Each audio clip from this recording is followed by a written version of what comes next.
Welcome to Unscripted with Akarsh Khurana, an Aadyam podcast. We have a very special guest for this episode. He's a seasoned actor, and once upon a time he was the heartthrob of the nation, with a deep and dreamy voice that is perfect for a podcast. So it is our honor and privilege to have with us right now Zafar Karachiwala.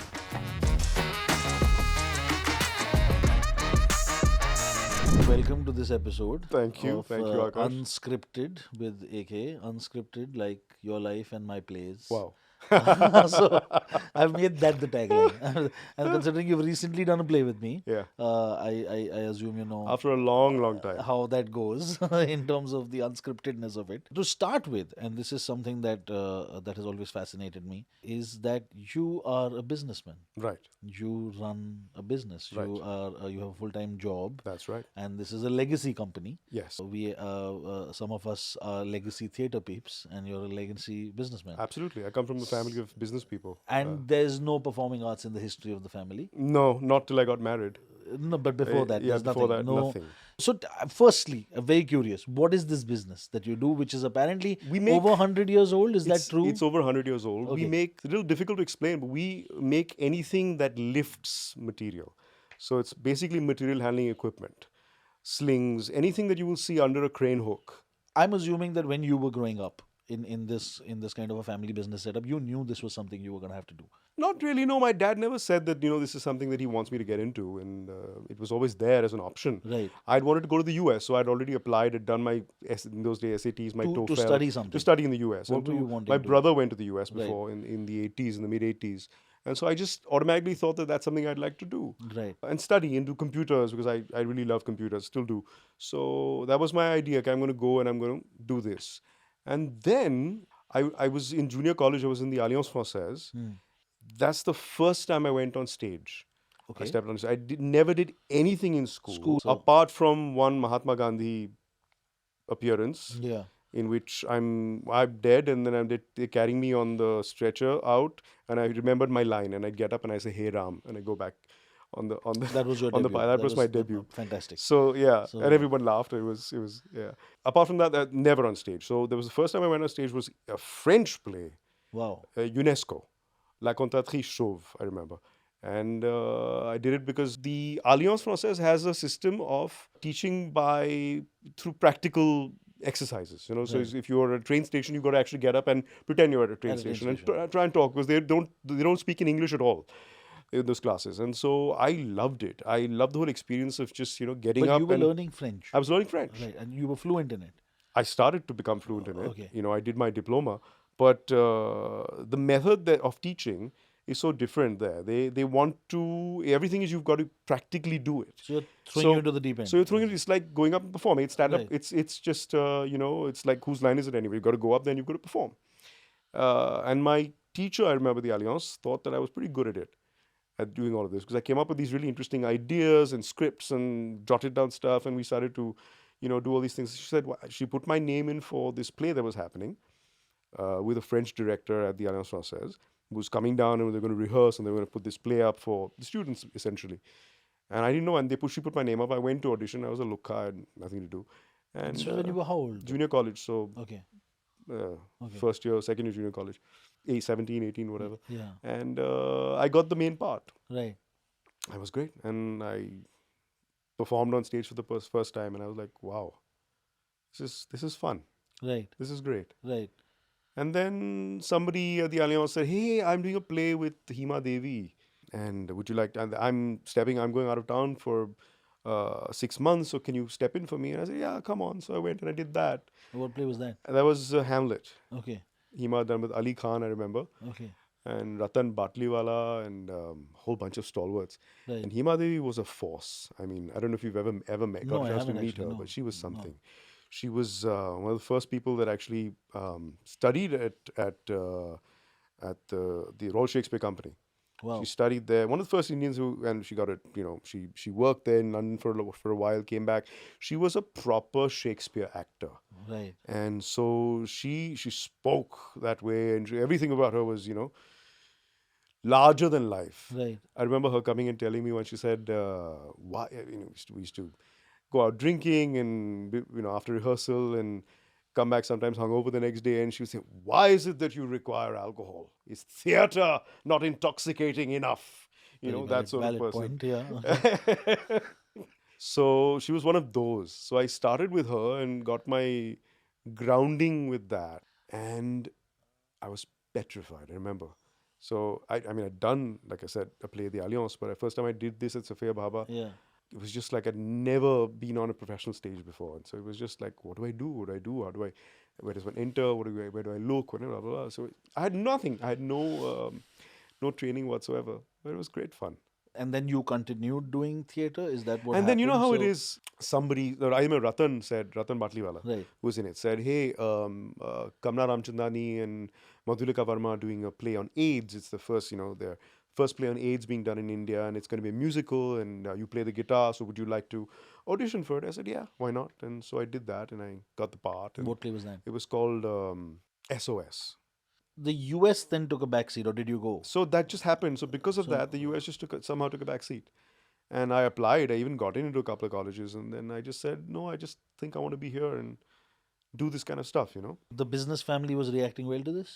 It was like initially it was like, huh, he's doing Whatever, hobby. theater. Yeah, It's yeah. nice, karne do. Huh. It's fun. Yeah. We'll go. We watch his plays. My parents used to come diligently and watch, and it was Right. very fascinating. It was like a quirky thing. This one actor, we've got one actor in the family, and Right. he's doing these plays, and the whole family used to come. The whole jing bang. I mean, Sure. 30, 40 of them would come and see the Wow. play. Okay. And it was novel, and they had no idea that this was something that had become a lifelong passion for me, something that I'd do forever. Then I started doing television.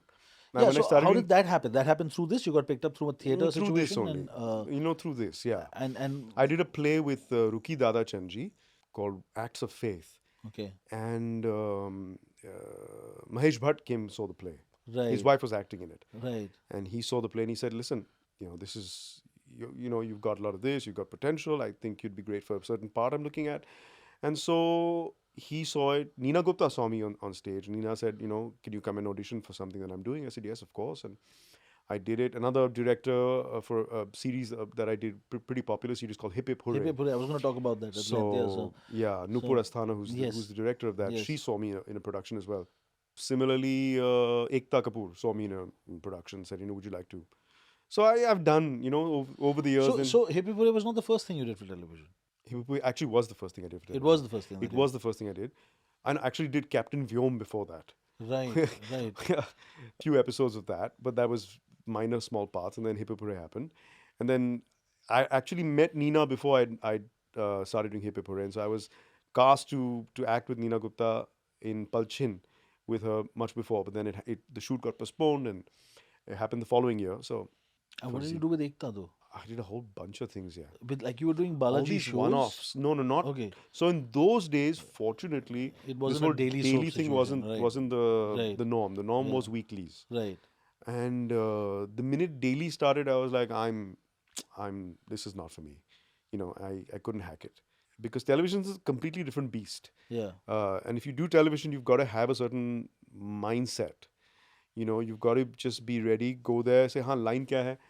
अच्छा ये है, चलो. Do the third axis and fourth axis, and then.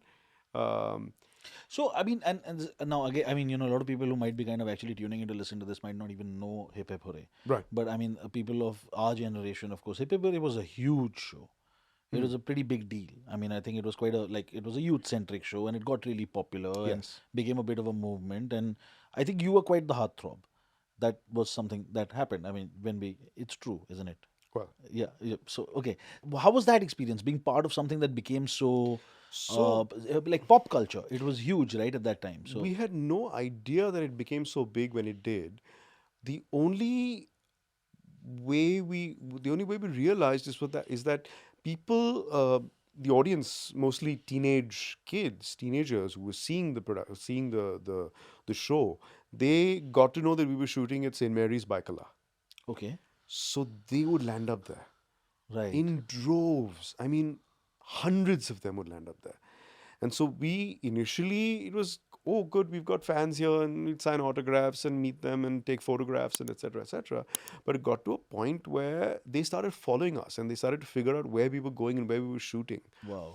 And we had to get a security team in place eventually to, and so we had, it was really bizarre. I don't know if that season was a popular term then, maybe it was, but like how many episodes did you do? I think quite like a hell of a lot, right? 52, no? 1 year Right, 52. Oh, for the year. for the year. Yeah. The reason Hippipure was popular, I think, to a large extent, is because um, we didn't have an outside writer writing it for us. Okay. We workshopped and came up with most of the story, most of the episodes and the subjects that we talk about ourselves As a cast. as the cast. Oh, wow. And Vinay Pathak wrote Right. the ideas down then. He did dialogue. He was also acting in Hippipure with us. And so Vinay Pathak actually then would say, okay, this is great. Let's go with this. And he used to then compile the whole thing for us. And many times we'd improvise. We're like, no, Nupur, this doesn't work. I think this is great. Let's just do it. And most of us thought in English. So a lot of Hippipure, if you see, is a mix of English and Hindi. Oh, that's pretty unique as an approach. Yeah. So, What happens with my character actually happened to someone in the cast. oh.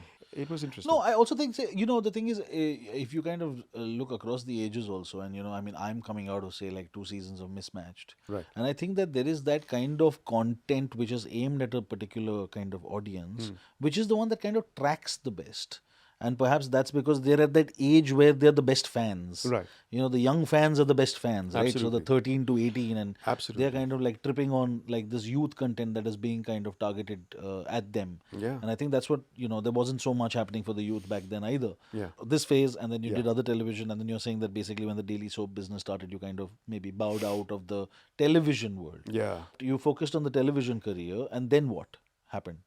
Then I started to get more and more involved in the family, in the business. Yeah, so how did that shift happen? Because you were doing well Yes. in what you were doing. Yes. But then was it a sense of responsibility, a sense of what Also, yes, a sense of responsibility at some level. Also, I just started getting more interested in the work right. and started getting more involved. And it's a very technical job, and I really am I have a technical bent of mind, and I Right. started to incorporate things and in my own way, using CAD CAM, and in those days, which was a new thing, and starting to develop new systems of working, etc., etc. So I got very involved in that. So you were enjoying that. Oh, I was loving it. So, Yeah. I was loving it. Right. And so I enjoyed that very much. And then slowly just got more and more involved in it. I stopped doing television because I realized at one point that this is not an actor's medium, to be honest.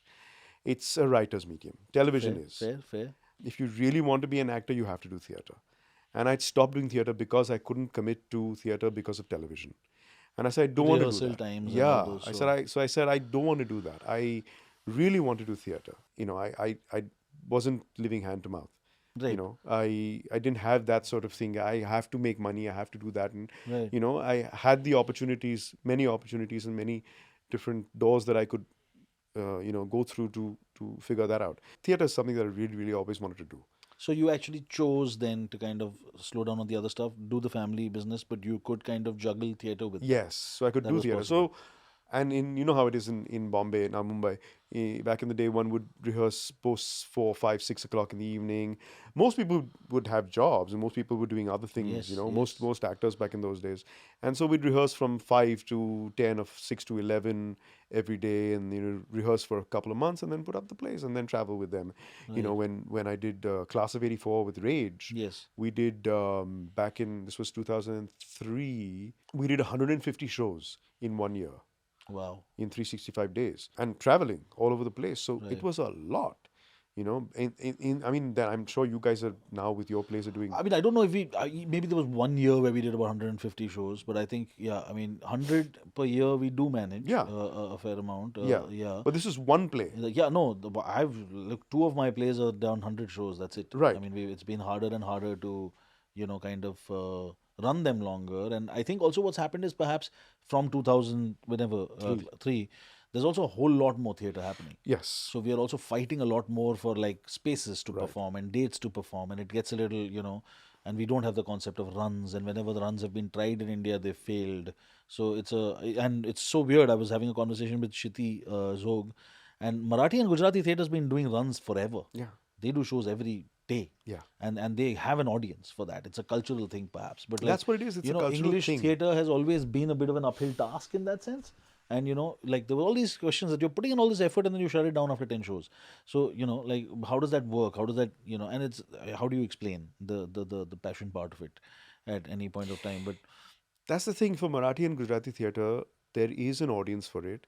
That it's part of the culture. yes, It's part of the thing. Ke, Acha, today what are we doing? We're going we are to going go to, yes, watch a play. We're going to watch this play, and we're going to see either Manojji's play in Gujarati or yeah. someone else's, and we're going to have dinner And after that's that. what she And said. that's It's a thing. it's It's a Saturday. We will make a dinner and we will step out. We'll dress up and step out. It was a thing Yes. which maybe the Parsis used to do that as well. Yes. So or still do. I don't know. But Yes. there was a culture of we dress up and go to the theater. Yes, and So more so in smaller cities, all over the state. You go to Nasik, for example. Right. It's lovely. They have this thing. They go to the theater. yeah. They watch plays. Pune also to an extent. There's a lot of stuff happening. No, and I'm saying even the smaller you go, we are actually very underexposed in terms of like, what we know about the theatre that's going on in the regional space. But, like even outside of Nagpur, like there Kolhapur, are tribes Solapur. that actually perform in the forest and there are like 8 plays happening in a line and people are Yes. showing up. It's a Yes. festival and it's bizarre because, I mean, theatre is the oldest form, right? In terms of storytelling, it's been forever. So, and there is seeped into some culture. English itself is kind of something that we are now, working in the larger cities, of course, but therefore it's not as regular as say as the regional theatre is. But I mean, 150 shows you're doing in a year at that point, then work's taking a back seat. So that juggle has been a part of your life. Yes, absolutely. And you manage that well, or is it stressful? It's now it's very stressful. Now it is. Now it's very stressful. Back when I was younger, I could do it. I could, work all day, rehearse all night, stay up till the wee hours of the morning and repeat. Right. Look, it's something that I think I'll always do. As long as people will have me, I'll always be doing it. And there was a stint with some films as well. You did some films. Yes. I remember. Yes, I mean, so- a lot of festival films, mostly. Mostly. Okay. I've done quite a few of them. Okay. Few commercial Hindi films, And You said Mahesh Bhatt saw you in a play. yes, And he cast me in Zakham. In Zakham it was. Yes. Okay. Did you work with him again? Or it was that I was going to, but then that didn't work out for some reason. I was going to do another, but that didn't work out. And you were also acted in a foreign film. Were you in Mighty Heart? Yes. So how did that happen? Again, a casting agent called me up and said there's this film happening, and I can't tell you very much about it, but it's a Right. foreign production, and I think it was Canal Plus, if I'm not mistaken, Probably, with, something. And then so they were meeting actors at the Taj, so I went and met them, and I think they liked me. And how's that experience? Wonderful, because there was no script. It was he was like the cameras were rolling. This is Greengrass directing. No, this was not Paul Greengrass, was it? Was it? No. I We'll- can't for the life of me now remember. Right. Okay. I'm sorry. Uh, It was fun because Brad Pitt was there in Pune.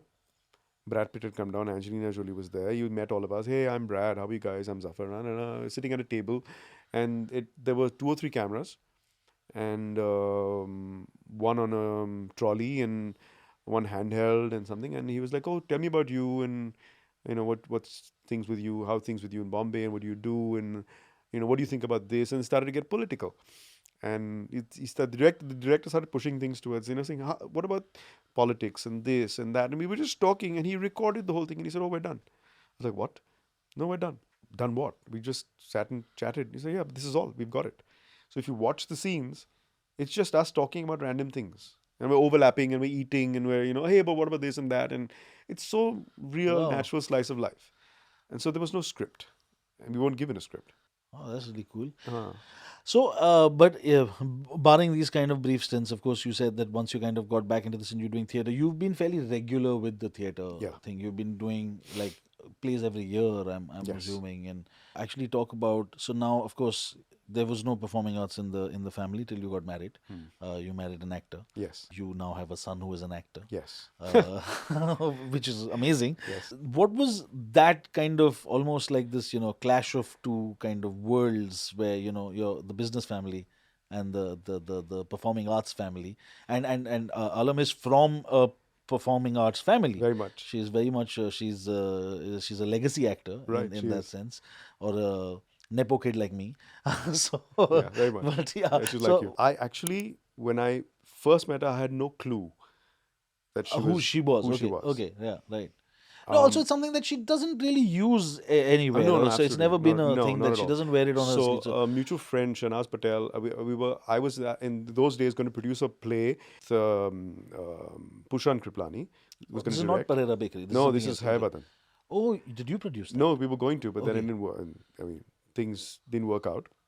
And then he did it afterwards with, Yes. I think Vivek he Gombar produced and all with were in it. Vivek, and yes, Yes, yes. yes. So we were reading for Hayabatan. Right, So I said, look, I'm trying to look for more actors, right. actors not within our regular circle and people that we haven't worked with before. So Shanaz Patel, another actor, said, talk to Alam Khan. Right. She's a good actor. Talk to Right. her. So I got her number from Shanaz. And you'd seen any of her work? No, I Okay. hadn't. So it's very funny because we were supposed to act in 3 plays together. She was going to direct me in a play. I was Okay. supposed to act with her in another play. And all 3 times it didn't work out. First time I met her and was at Pushan's house reading. And I said, interesting.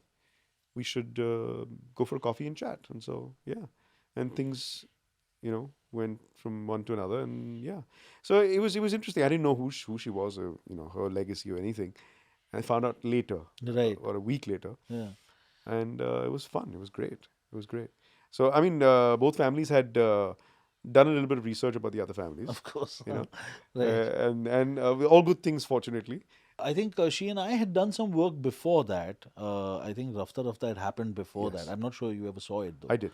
But after you all got together though. Yes. Okay, but you hadn't seen any of the work she had done before that. Like you hadn't seen Granddad and the stuff she did. She No. did a lot of work with Ramu Ramanathan, right? Yes. At one point. So, Yeah, she worked with Ramu. She worked with Mac, of course. Before. yes, I of saw course. some Yeah. of Mac's plays. Right, Yeah, but yeah, I saw Rafta. right, Rafta right. was 2011. So you're a Bombay boy. Very much. And all the theater that you mentioned that you were doing, say in college, there is a so like for example, it's a South Bombay kind of phenomenon in terms of the theater that was there, and it used to almost be like a divide. Yeah. Like there was, Alec Padamsi used to do there, and there was a very different kind of culture, say in Juhu, Prithvi. because this is where the two kind of existed, and then of course you've kind of done both in that time. But rather than, I don't want to compare between them, but I'm trying to ask a question which is a little broad, which is that from the time that you've been doing theater, which I'm assuming is over 2 decades now, Yeah. I would assume. More. So over 2 decades. It's a two-pronged question. How have you seen theater in the city evolve, and how have you seen the city evolve in itself? Then we might find some correlation there. Let me but try. yeah, Let me so try and see if I can yeah, attempt the answer. yeah. You were in South Bombay always. You grew up there. I grew up in South Okay, Bombay. yeah, okay, Initially, English theatre. I'm talking only from the perspective of sure, English theatre sure, because that's all I knew in those right, days.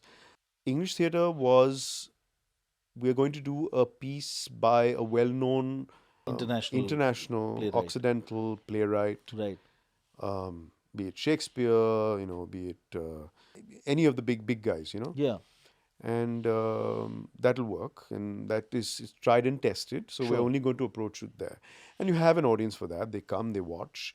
There's a very select audience for it. There used to be, and they'd watch, and that's all that we would, we'd run for those many shows, and that was it.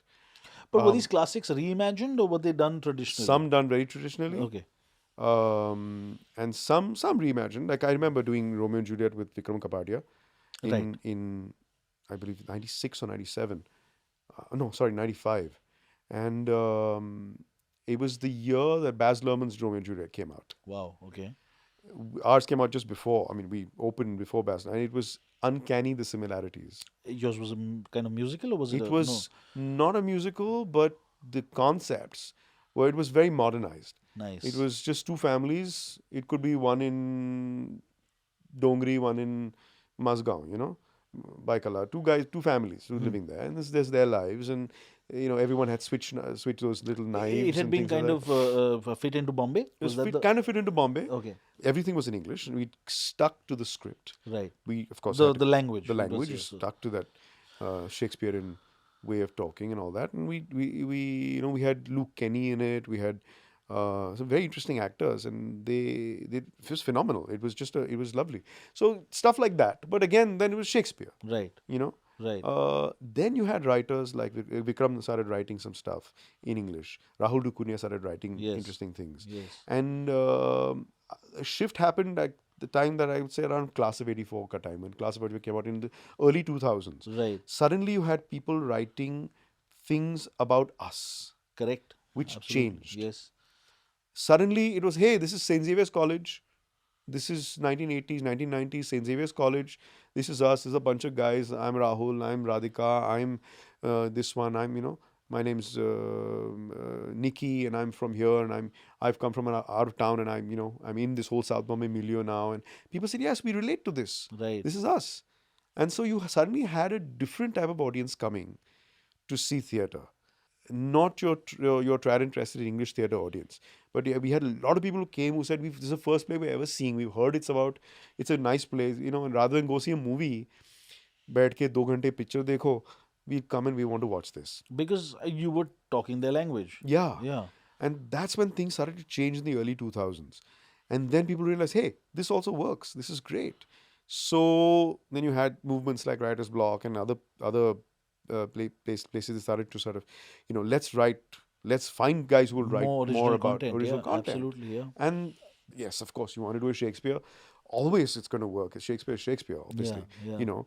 But you know that you're going to have a set audience for that. Hmm. People want original content. Yeah. Yeah, and I think now the that process of adaptation, if at all, has become that much more important because relatability is now key, I think, in that sense. Yes, and if you look at just the general demographic in the audience, that's changed so much over the years. Right. They become younger. They come from all parts of the city. Right. It's not just South Bombay centric. Sure. The fact that there's so many new spaces that have opened up in North Bombay as well Right. helps that a lot. So you have all these spaces all over the place that are there. A lot of people say, hey, it's starting to hopefully now become something because English theatre is not just English anymore. It's not. Yeah, you're you right. look at Verdict, for example. Right. It's an English play, but there's so much Hindi in it. It's about us, yeah. Eventually, Yeah. it's based here. I mean, we're trying to find that correlation. Yes, Yeah. definitely. In anything you do. Yeah, I think that there was that kind of phase, and you're right. I think, when Class of 84 came out again, and I remember seeing it when it came out, and there was that kind of, it was certainly speaking our language, because the thing is that I think we had begun to question why we are watching these foreign characters to what they're doing. Post-COVID, this renewed thing of we want to go watch theatre, so we're traveling to the north, and we're going to be doing lots of cities in the north. Right. With it in April, and they love stuff like this. Yeah, no, absolutely. So to kind of try and get back to I think that it's also something that happened in terms of where the city changed, the people changed. I think there were more options in terms of what they could watch for entertainment, and therefore we had to kind of fight harder to kind of get our place in the sun, right? Because we had to make sure that we were connecting, otherwise they wouldn't come. Yeah. Alienation was becoming very easy in that sense. So if you were not evolving, People had a choice. right? Absolutely. As you said, those days only Doordarshan and a couple of other channels. Yeah. And then suddenly there was this whole world out there for everyone. Sure. So they could choose what they wanted. And they started to have an opinion, and they started to develop a value system. Correct. That's a very good point. Yeah. Yeah, audiences started to have a value system. And if you met that value system, they'd come and watch it. If they said, oh, this is not for us. I still have friends of mine who say, boss, are you doing a comedy? Yeah. Is it going to be masti? Am I going to have a good time? See, I'm working from 9 to 6. My brain gets puck out at office when I come. I just want to see something funny and then have a drink and relax. Right. And I'm like, no, this is not that. So please don't come. So you have those people who want that. But then there's other people who say, no, we want to be challenged. We want to see where you push us. And you have first-time theatre goers, you have regular theatre goers, and now they come with a sort of expectation. Okay, they expect you to be at a certain par or above par. Below that, they just will not accept anything less than that, which is great. You see audiences at Prithvi today.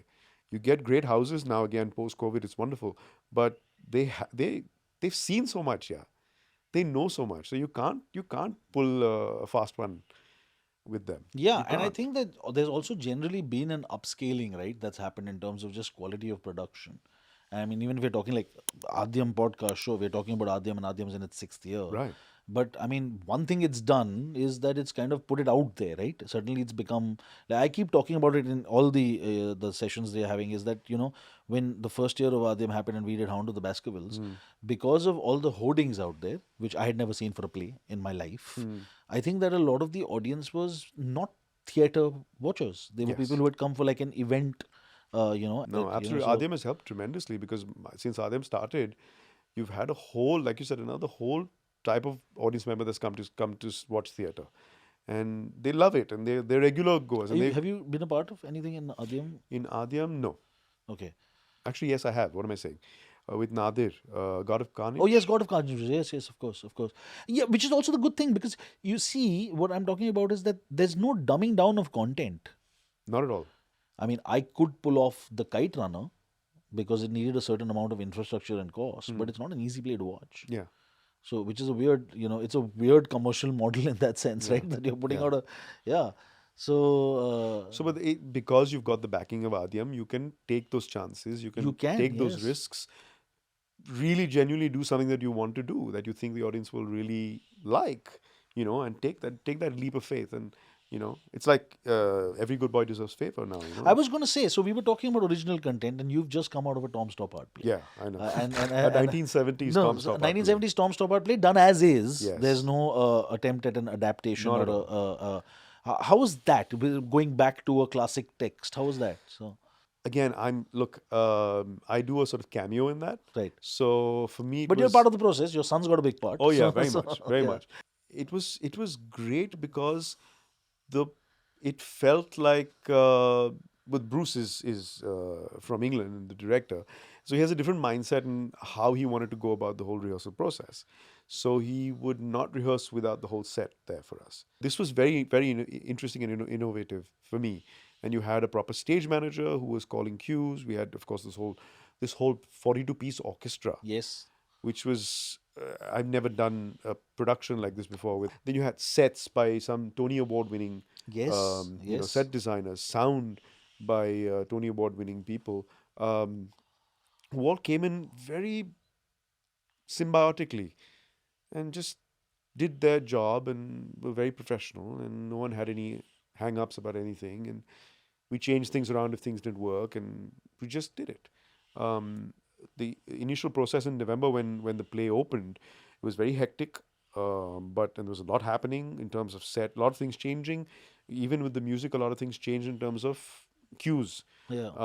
So we had to really practice that, and we did something called a sits probe, which is I never heard of that What is before. that? What is it? It's called a zits probe. Zitz probe. Okay. Yeah, it means it's basically for a musical, you have the actors or the singers coming in, standing with mics in a rehearsal, and you have the orchestra play, and they just do their parts, either say their dialogue or sing their parts without actually doing any movement. You're just standing and It's doing just it. standing and doing it.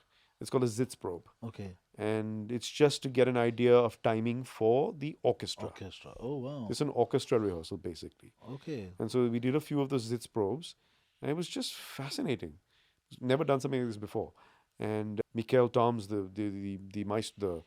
conductor of the SOI, he was fantastic. So he really got into the skin of it and really understood what he had to do. And he would tell us, okay, now I'm going to go here. Now this is going to happen in the music. Don't think about melody.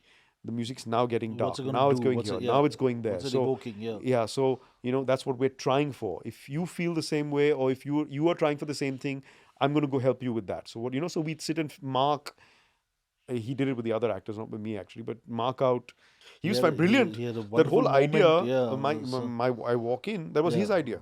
Wow. It wasn't, and it was it. He came up with that idea in the dress rehearsal. He said, "I'm going to interact with this character, and I'm going to go and sit, and Yeah, and he you take over sulked, the and it was orchestra." lovely, And and yeah, yeah, yeah, that is terrific. Yeah. yeah, So Zafar, I think mm, one thing that I wanted to ask, and this is again something maybe that I see. I have had no formal training in the mm, theater, and yeah, and neither have you. yeah. In that sense, it was something that you did out of a passion. And do you ever miss the fact that did not get a kind of formal training in this? And as a corollary to that, is that something that I know your son is now interested in acting, and would that be something that you would advise for him?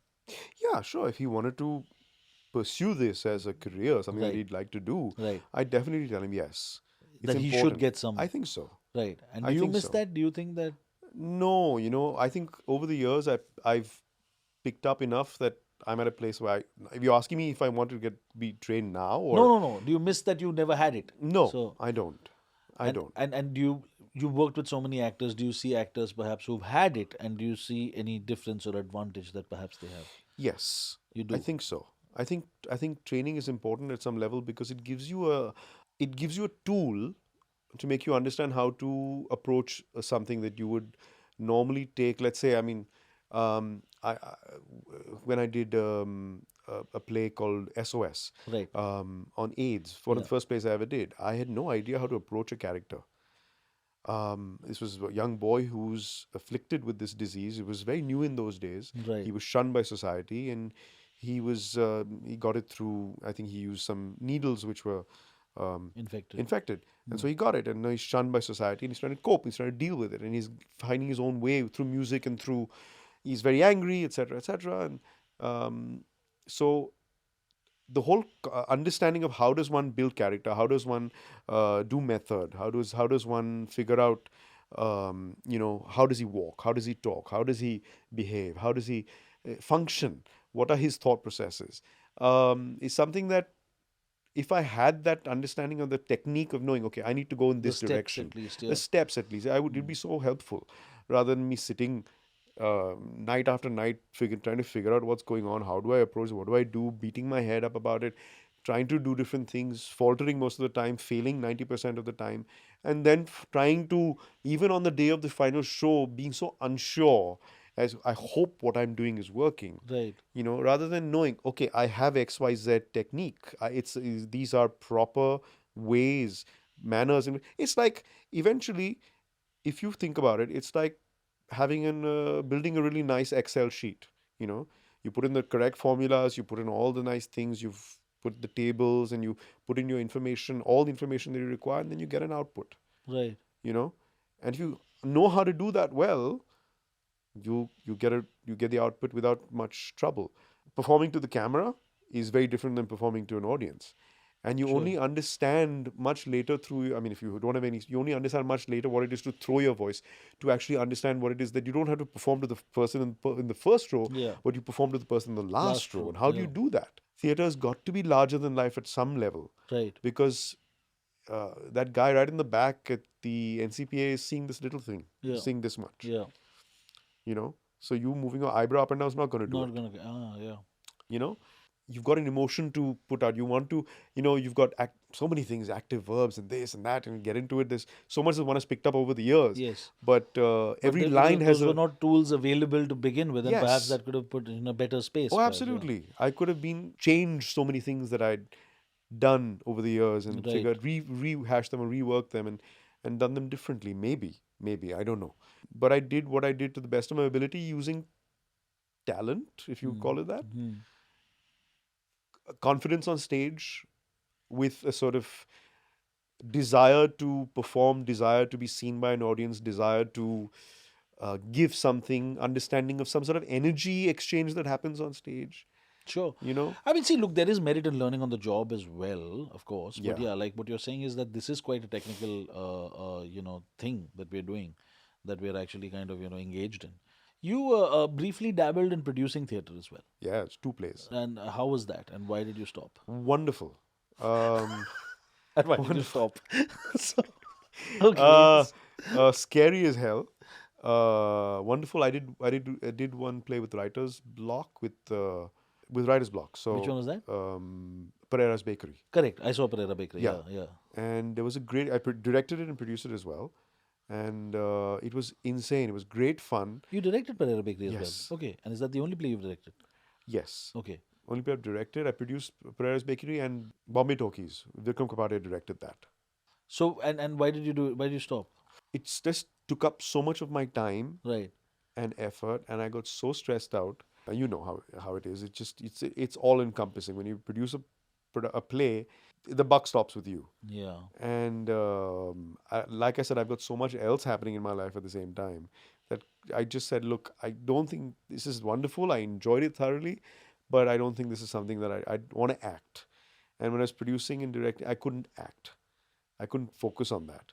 And so I said, that's what I want to do. So that's why I So coming took from it. that, because you want to act, and so when we kind of look at your body of work, and of course, besides the theater, now we were talking about Hip Hip Hooray, and then you've done a fair amount of television. You worked with some really good directors. I mean, you worked with Anurag Basu at some point, and Mahesh Bhatt at some point, and I believe you worked with Saeed Mirza as well. Yes. What was that project? That was a project with Nandi, with Rongita Nandi had produced. Yes. PNC, yes. And Rajat Kapoor was the executive producer on that. Okay, And it was called Ek Tho Chance, okay.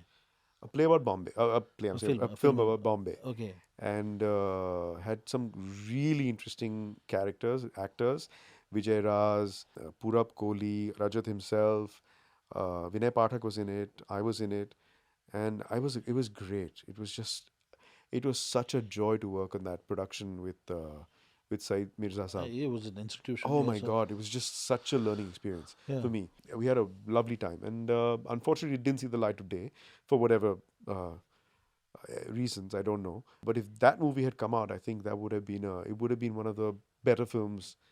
Um, I hope it's in the cans, and I hope they've readied it, and they should release it at some point. But it was a really good film.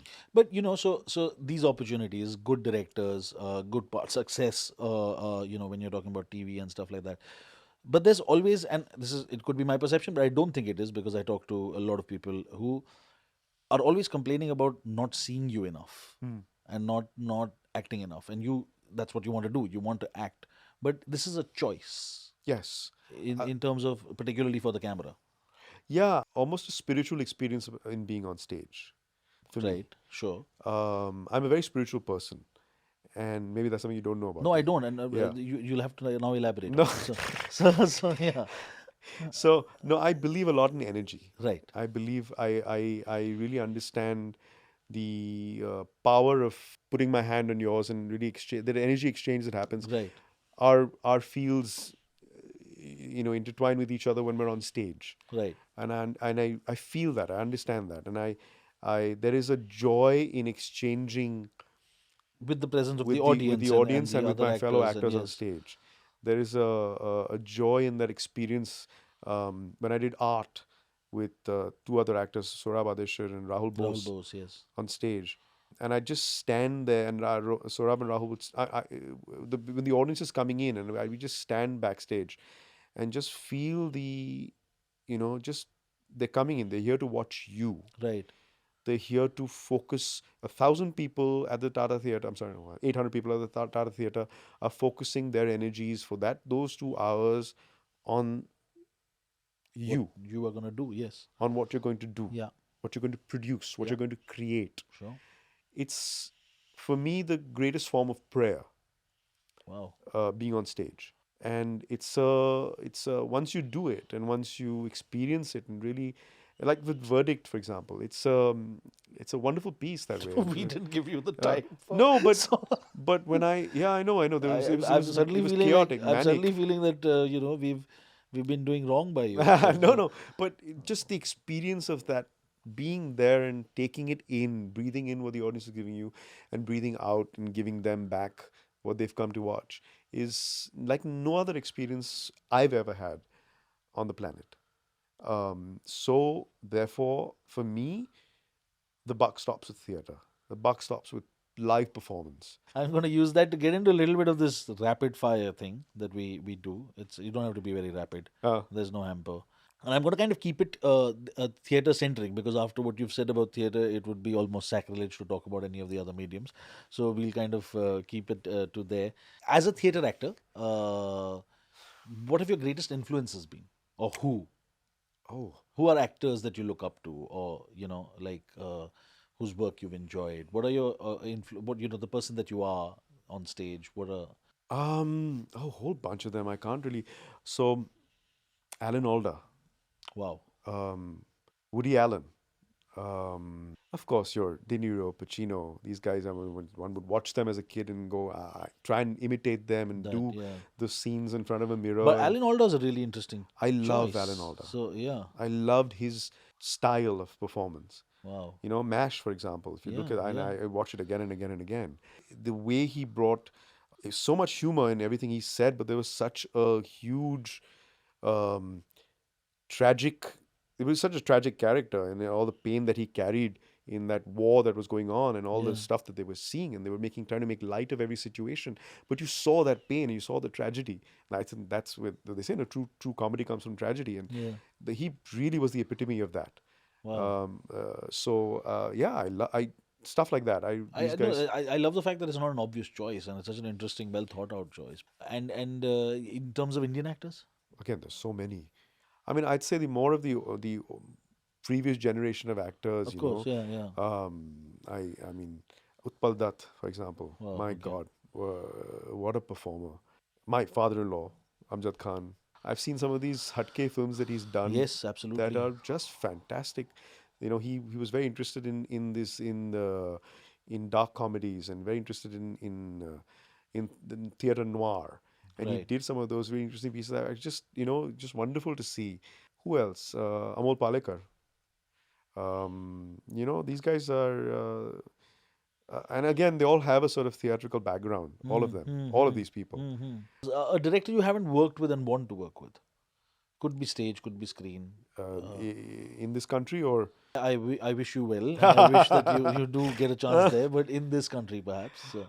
theater, or Whichever you like. I oh, mean, because you said camera doesn't give you joy, so theater is good. So um, theater, okay, theater. Let's simplify. Let's. um, Or have you worked with everyone you want to work I've with? worked with a lot of people now. So I'm trying to think, who is it that I haven't worked with. Oh, this is a tough one. or film, if that helps. We can also assume that you worked with everyone that you want to work with, Yeah, I which is think great. so. I So, mean, I think theater I've pretty so much worked with. I mean, my last wish was to work with you, which I have. So maybe Makrand. I haven't worked with Makrand. okay. So yeah, maybe him. Yeah. We'll put the word out. That will, yeah. From all the stuff you've done, what's I know it's a tough one, but what's your favorite character? Of the stuff that I've done. Yeah, the favorite character you've played. What's your favorite character you've Oh played? God, that's a tough one, Akarsh. There's a whole bunch of them, to be really. Gave you much joy, Uh, lasted long, was popular, felt like most challenging perhaps, and you enjoyed therefore doing that. And a whole bunch of them. I one of the earlier plays that I did was called Acts of Faith right, you were mentioned, yeah. So, with Ruki Dadachandji, and I play Middle Eastern terrorist. oh wow, There was a transformation that I had to do physically, learn an accent, wow. which I did, learn to understand their mindset, and learn to understand how they think, just everything about them. So I think challenge wise, that was something that was pretty up there for me, high up there for me. Then I did God of Carnage with Nadir Khan. Yes, yes, That was another lovely character. I I love that watched that, guy, yeah. So Alan. I like my character in Verdict very much. He's quite interesting. he's quite a He's fractured quite the soul, yeah. anti-hero. He's Yeah. quite the fool, but manages to somehow scrape through and get the job done. Now, and this is, of course, it's not only Indian, but you're an avid theater watcher, and I assume you watch plays when you go abroad and stuff like that. Play you saw that completely blew you away, like overwhelmed you. I mean, I'm sure we see a lot, but is there a particular memory that was just wowed you?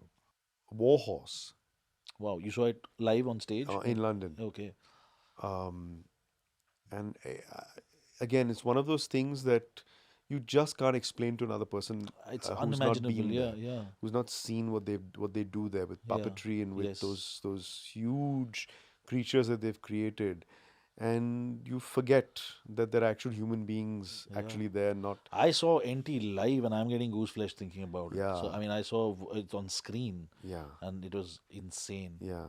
Is there a play you wish you hadn't done? Do you regret doing a play that you did? Yes. What was it? This not because it was a bad play. It just ended up being a hash because unfortunately the director fell ill. What was it called? Uh, You blanked it out. yeah, So, I have. It was for one of the Writers' Block uh, festivals, and unfortunately, Center of Gravity.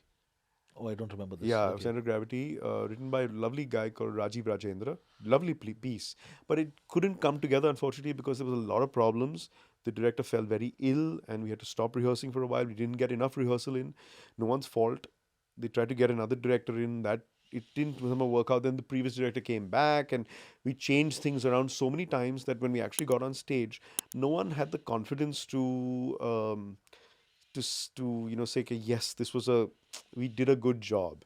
It was just let's get by, which wasn't is not It's good. It's not not a the good best feeling. way, yeah. So yeah. So I've got last three that I'm going to ask you in this slow rapid fire. Hmm.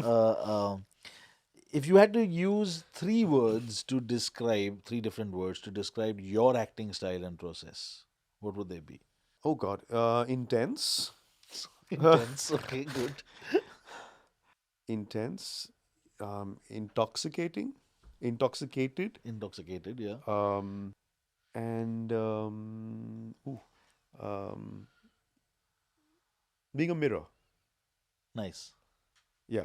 Okay, last couple of them, and these are easy. Actually, maybe not. You'll have to think a little bit. Best piece of advice you ever got that you kind of stick with? In terms of acting, Yeah, yeah, ideally.